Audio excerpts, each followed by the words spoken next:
Hello and welcome to Vietnam Journal, our daily English news bulletin on NETVIET VTC10. I'm Ngọc Anh speaking from Hanoi. Every day we'll bring you comprehensive and up-to-date information about Vietnam and following our major stories on Friday. Vietnam dollar bonds best in Asia. Manu Gallo band excites Hanoi audience. Vietnamese postgraduates hold seminar in France.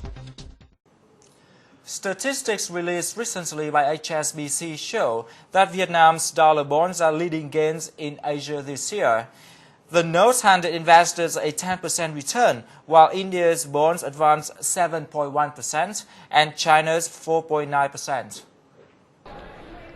Aberdeen Asset Management and Union Investment Group said they have boosted holding of Vietnam's global debt since the past year. They also forecast that foreign investors will continue to invest in Vietnam's bond market this year. Vietnamese bonds are set to offer high yields with less susceptibility to movements of U.S. Treasury yields than Philippine and Indonesian debt.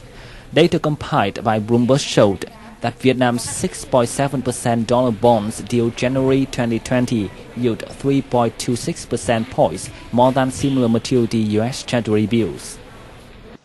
Belgium invested Đình Vũ Industrial Zone in Vietnam's northern city of Hai Phong. On Thursday, officially inaugurated a liquid cargo wharf capable of receiving 20,000-ton ships. This is the second liquid cargo wharf of this industrial zone. Đình Vũ Industrial Zone has become the most attractive place for foreign investment in the north of Vietnam. This is also a unique industrial park in the north, providing liquid cargo wharves and pipeline breaks for chemical and petrochemical investors. The zone has attracted more than 43 projects with total registered capital of $1.54 billion. Đình Vũ is expected to draw additional $205 million of investment from Japan and other countries in the rest of this year. And following is some other economic news in brief. South Korea-based SPC Group recently opened the 100th overseas outlet of bakery chain Paris Baguette in Ho Chi Minh City. This is also its first bakery in Southeast Asia. As Korea's largest bakery chain, the SPC Group aims to set up 300 stores in Vietnam by 2020. The number of international arrivals to Ha Long Bay in Vietnam's northern province of Quang Ninh surged to more than 804,000 in the first quarter, up 33% on year. The provincial revenue of tourism approximated 1,124 billion Vietnam dongs, up 14% on year. The recent recognition of Ha Long Bay as one of 7 natural wonders of the world, along with the recent investment promotion conference, are expected to further boost international arrivals. Vietnam Airlines will give travel operators a discount of 40% on flights linking Ho Chi Minh City and Hanoi, Hai Phong, Da Nang, and some other destinations. Under the program, the return ticket for the Ho Chi Minh City Hanoi route and Ho Chi Minh City Hai Phong will cost 3 million Vietnam dongs per ticket. Ho Chi Minh Da Nang 1.9 million Vietnam dongs per ticket, and Ho Chi Minh City Phu Quoc 1.6 million Vietnam dongs per ticket. To enjoy a 40% discount, tourist companies must book tickets 30 days in advance and make a 50% deposit 2 weeks before the date of flight. Despite the ongoing global economic difficulties, Vietnam earned $24.5 billion from exports in the first quarter of this year, up 23.6% on year. Export earnings in the foreign investor sector saw a year-on-year increase of 48.8%. Textiles and garments were the country's largest export earners with $3.23 billion in revenue. Vietnam has huge potential for solar power development. Due to the current short supply of conventional electricity, Vietnamese families are turning towards the renewable energy. In the past, not many people living in Van Don Islands of the northern province of Quang Ninh could dream of using electricity. However, by installing solar energy panels, now they can enjoy their life as comfortably as in every other region of the country. Most of the families here have their own electrical devices, Electricity supply is the leading concern. There are already some renewable energy equipment stores, but they are not as popular as traditional electrical stores. The sellers have to spend more time and effort in introducing solar power equipment to customers. Tấm pin này được lắp ở trên mái nhà và check nghiêng về phía mặt trời để mình tạo cái sức hút năng lượng được nhanh hơn và để sử dụng được đảm bảo cái nhiệt độ để nạp thu cho phục vụ vào các việc chiếu sáng hoặc thiết bị dùng trong gia đình. In another neighborhood on the outskirts of Hanoi, a family also used solar power to save money. The family installed their lighting system with a combination between solar power and traditional electricity. Trước nhà tôi thì là khoảng hơn 400.000 tiền điện, mà bây giờ nó giảm được độ khoảng là 26%, nó khoảng được độ hơn 100.000 tiền điện. Mà hai nữa là được tiện dụng là khi mất điện là mình nó có thể sử dụng được rất là tiện lợi trong vấn đề mất điện và sử dụng công suất của nó vẫn có thể chiếu sáng và sinh hoạt được gia đình. This is another example of further achievement of applying renewable energy in Vietnam. The street lights are the result of a hard-working research program of Vietnamese young engineers on applying modern technologies. After 3 years of experiments, the product has proved to be efficiently capable of utilizing wind and solar power under Vietnam's new National Energy Program. Người tiêu dùng người ta đang nhìn nhận một cái góc độ, tức là cái giá mà cái giá thành của sản phẩm là đang hiện nay là cao. Đấy. Nhưng thực ra nếu mà có một cái cách mà nhìn nhận nó khác hơn, ví dụ như chúng tôi làm một tuyến đường chẳng hạn thì giảm được rất nhiều chi phí. Ví dụ sử dụng năng lượng tái tạo, năng lượng gió, năng lượng mặt trời ấy, thì giảm được chi phí. Thứ nhất là chi phí đào đường, thứ hai ấy là chi phí về bảo dưỡng, và thứ ba là chi phí về tiền điện hàng tháng. In conclusion, the potential of solar and wind power of Vietnam is enormous. Those renewable kinds of energy have easing the pressure of fossil fuels, which are quickly exhausted.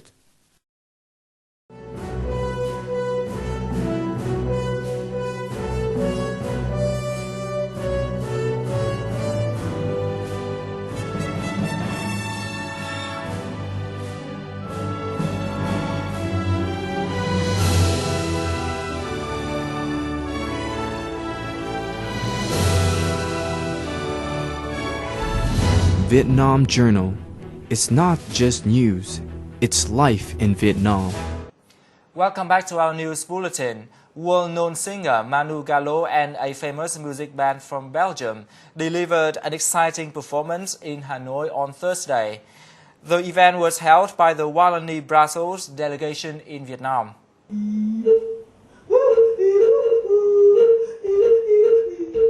Manu was born in 1972 in Devo Town in the Ivory Coast. She was musically gifted when she was young and took part in her first show at the age of 12. At the concert in Hanoi, she and her band performed songs in various languages such as Dider, French and English.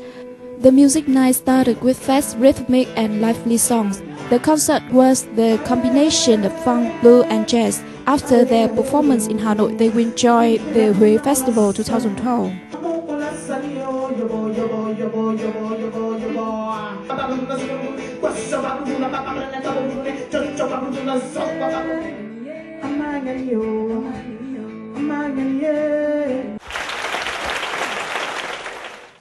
The first scientific interdisciplinary seminar of Vietnamese postgraduate students in France has recently taken place in Nantes City.